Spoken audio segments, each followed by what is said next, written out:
जय संतोषी माता। एक समय की बात है।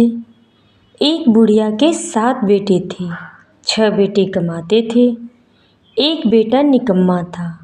बुढ़िया माँ 6 पुत्रों की रसोई बनाती, भोजन कराती, पीछे से जो भी कुछ बचता उनका जूठन मिलाकर 7वें पुत्र को खिलाती। वह बड़ा भोला था, मन में कुछ विचार नहीं करता था।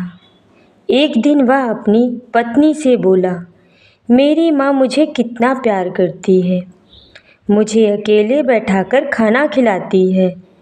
पत्नी बोली, तुम्हारी माँ तुम्हें तुम्हारे भाइयों का बचा जूठन खिलाती है।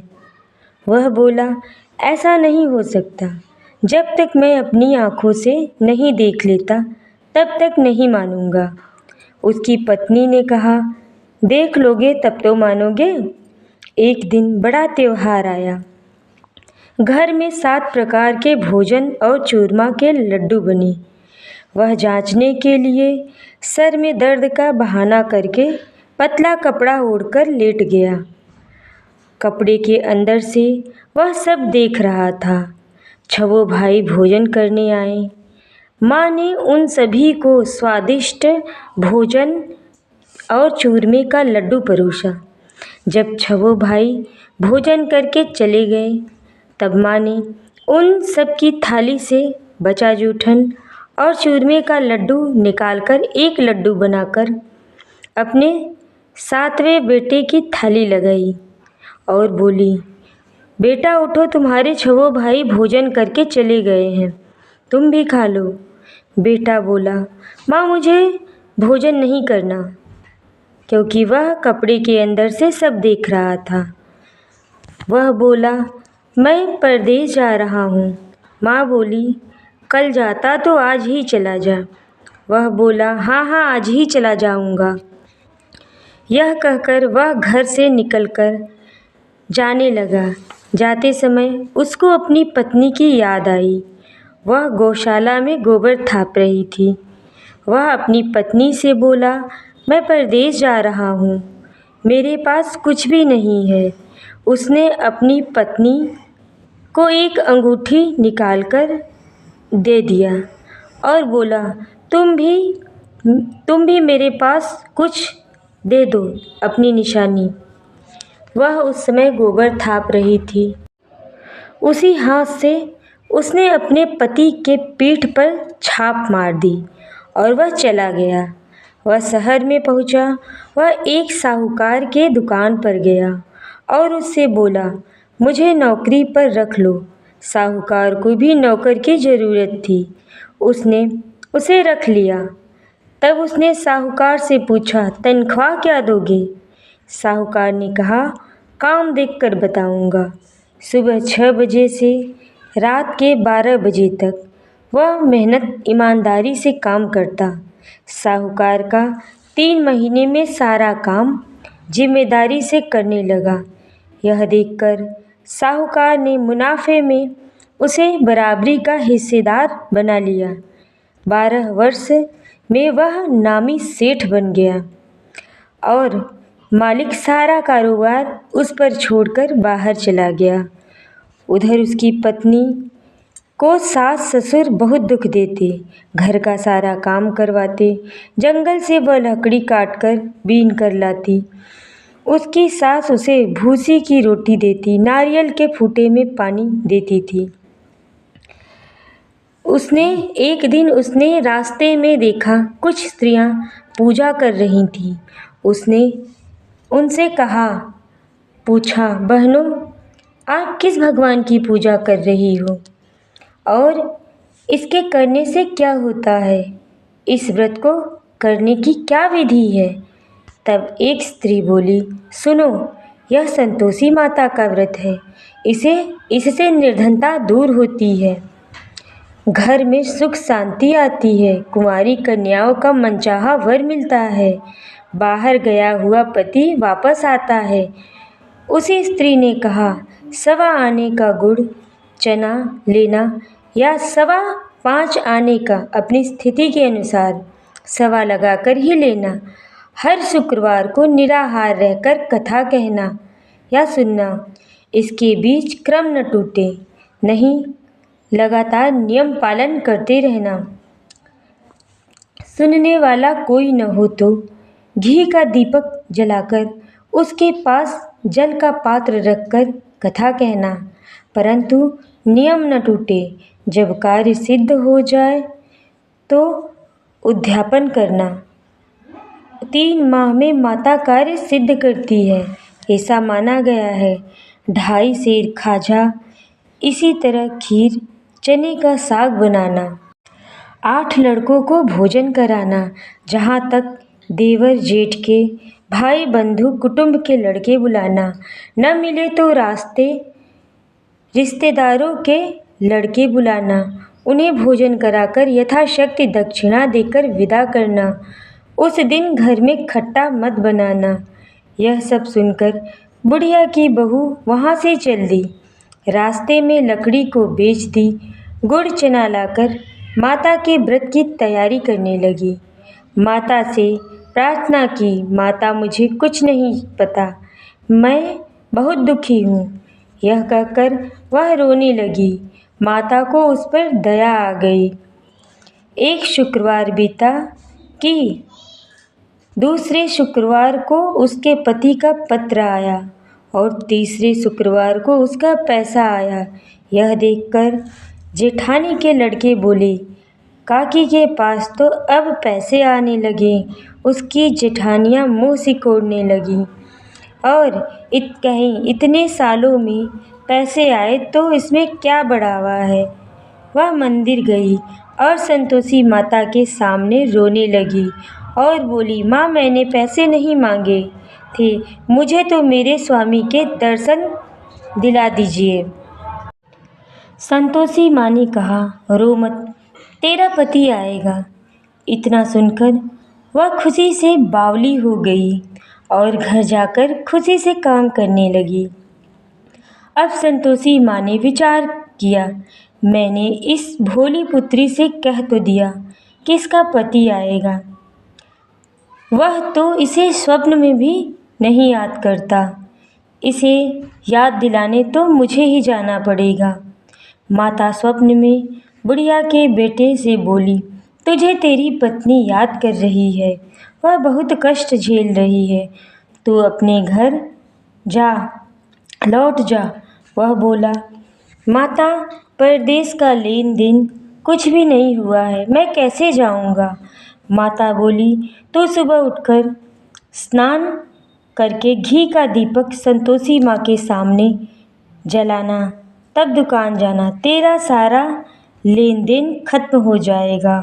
वह सुबह उठा, अपने पास पड़ोस दोस्तों से यह सारी बातें बताई तो वह हंसने लगे और बोले, कभी सपने भी सच होते हैं। लेकिन एक बूढ़ा बोला, बेटा तुम्हें जैसे माता ने बोला है वैसा ही करना, तेरा क्या जाएगा। वह सुबह उठा, स्नान करके माता के सामने घी का दीपक जलाया और माता को दंडवत प्रणाम कर दुकान चला गया। उसने देखा, देने वाले रुपया लाए, लेने वाले हिसाब लाए और पल भर में सारा लेन देन खत्म हो गया और वह खुशी से घर जाने के लिए तैयार हो गया। कपड़े गहने खरीदने लगा। उधर उसकी पत्नी जंगल से लकड़ी लेने जाती है, लौटते वक्त मंदिर पर विश्राम करती है। धूल उड़ती देखकर वह माता से पूछती है, हे माता, यह धूल कैसे उड़ रही है। माता बोली, तेरा पति आ रहा है, अब तू लकड़ियों की 3 गट्ठर बना ले, एक नदी के किनारे रखना, एक मेरे मंदिर पर रखना, एक अपने सिर पर रखकर तू लकड़ी का बोझ उठाकर घर जाना और ज़ोर ज़ोर से 3 आवाज़ लगाना, लो सासू जी लकड़ी का गट्ठा लाई हूँ, भूसी की रोटी दो, नारियल के खोपड़े में पानी दो, कोई मेहमान आया है। माँ की यह बात सुनकर अच्छा माताजी करके वह लकड़ियों का 3 गट्ठा ले आई। एक मंदिर पर रखा, एक नदी के तट पर रखा। उसी समय वह मुसाफिर आ गया। उसने सूखी लकड़ी देखी तो सोचा अभी यहीं रुककर कुछ बनाकर खाकर थोड़ा विश्राम करके तब गांव चलता हूँ। इस प्रकार भोजन बनाकर थोड़ा विश्राम करके फिर वह गांव गया। उसी समय उसकी पत्नी सिर पर लकड़ी लेकर आई और जोर की आवाज़ से बोलती है, लो सासू जी, लकड़ी का गट्ठा लाई हूँ, भूसी की रोटी दे दो, नारियल के खोपड़े में पानी दे दो, आज कौन आया है। उतने में उसकी सास कहती है, बहू ऐसा क्यों कहती हो, तेरा मालिक आया है, बैठ मीठा भात खाकर कपड़े गहने पहन। आवाज़ सुनकर उसका स्वामी बाहर आता है और अंगूठी देखकर व्याकुल हो जाता है और पूछता है, माया कौन है। उसकी माँ बोलती है, यह तेरी पत्नी है, जब से तू गया है पागलों की तरह भटकती रहती है, कुछ काम नहीं करती, अब तुझे देखकर भूसी की रोटी नारियल के खोपड़े में पानी मांग रही है। बेटा बोला, माँ मैंने उसे भी देखा और तुझे भी देखा, अब मुझे दूसरे घर की चाबी दे दो। माँ ने दे दिया। वह दूसरे घर में सारा सामान अच्छे से सजाकर रखता और एक ही दिन में वह राजा की तरह ठाट बाट बना लिया और वह सुख भोगने लगे। अगले दिन शुक्रवार आ गया। उसने अपने पति से कहा, मुझे माता का उद्यापन करना है। पति ने कहा, बहुत अच्छा है, कर लो। तुरंत ही वो उद्यापन की तैयारी करने लगी। जेठ के लड़के को भोजन के लिए कहने लगी। उसने मंजूर किया, परंतु पीठ पीछे जेठानी अपने बच्चों को सिखाने लगी, देखो भोजन के बाद तुम लोग खटाई मांगना, जिससे इसका उद्यापन पूरा न हो सके। लड़के खाना खाने आए, खीर पेट भर कर खाई, परंतु बात याद आने पर उन्होंने खटाई मांगा। बहू कहने लगी, खटाई किसी को नहीं मिलेगी, यह संतोषी माता का प्रसाद है। लड़के उठकर खड़े हो गए और बोले, पैसे दो। वह भोली बहू उन्हें पैसे दे दी। उसी पैसे से बच्चे इमली लेकर खाने लगे। यह देखकर बहू पर माता ने कोप किया। राजा के दूत उसके पति को पकड़ ले गए और जेठ जेठानी मनमानी बातें बोलने लगे। लूट लूट कर राजा का धन ले आया था, तो राजा के दूत उसे पकड़कर ले गए हैं। अब मालूम हो जाएगा जब जेल की रोटी खाएगा। बहू से यह सब वचन सहन नहीं हुआ। वह रोती रोती माता के पास गई और बोली, हे माता, तुमने यह क्यों किया है, हंसाकर क्यों रुलाती हो। माता बोली, पुत्री तूने उद्यापन करके मेरा व्रत भंग किया है, इतनी जल्दी सब भूल गई। उसने कहा, माता मैं नहीं भूली हूँ, न तो कुछ अपराध की हूँ। जेठ के लड़कों ने भूल में डाल दिया, मैंने लड़कों को पैसे दे दिए, मुझे क्षमा करो माँ। माँ बोली, ऐसी भी भूल होती है। उसने बोला, माँ मैं फिर से उद्यापन करूँगी। माँ बोली, अब भूल मत करना। उसने बोला, माँ मेरे पति कैसे वापस आएंगे। माँ बोली, तू जा, वह तुझे रास्ते में ही मिलेगा। उसने पूछा, तुम कहाँ गए थे। उसका पति बोला, इतना धन जो कमाकर लाया था उसका टैक्स राजा को देना था, राजा ने टैक्स मांगा था। तब वह प्रसन्न होकर बोली, अच्छा घर चलो। फिर शुक्रवार आया। उसने अपने पति से कहा, मुझे उद्यापन करना है। पति ने कहा, कर लो। उसने फिर जेठ के लड़कों को बुलाया तो जेठानी ने लड़कों को सिखा दिया कि तुम पहले ही खटाई मांग लेना। तो लड़कों ने पहले ही खाने में खटाई मांगा। हमें खीर भाता नहीं, हमें खाने में खटाई दे दो। बहू बोली, खटाई नहीं मिलेगी, खाना हो तो खाओ। यह कहकर बहू ब्राह्मणों के लड़कों को लाई और उन्हें भोजन कराकर यथाशक्ति दक्षिणा में एक एक फल दिया, जिससे माता प्रसन्न हुई और 9वें मास उसने पुत्र प्राप्ति का वरदान दिया। माता ने उसे पुत्र प्राप्ति का वरदान दिया। 9वें महीने में उसको एक पुत्र पैदा हुआ।